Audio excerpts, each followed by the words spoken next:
Assalamu alaikum. I am Junaid Alam and I am your e-teacher. It's a lesson number 13 of Urdu front page tutorial. So it's time to discuss in Urdu.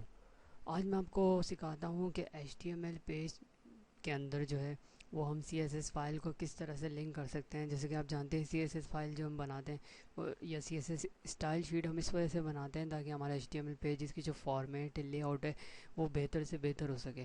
تو بہرحال آج کے tutorial میں آپ کو صرف CSS file کو HTML file سے جو ہے یا HTML پیج سے جو ہے لنک کرنا سکھاؤں گا. تو اٹس کوائٹ ایزی. آپ سب سے پہلے جو ہے وہ فارمیٹ میں آ جائیں اور اسٹائل شیٹ لنکس میں آ جائیں اور یہاں ایڈ کا بٹن دبا دیں. آف کورس آپ نے پہلے سے کوئی CSS شیٹ بنائی ہوگی جیسے میں نے بنائی ہوئی ہے, تو اس کو کلک کر دیں اور اوکے کر دیں.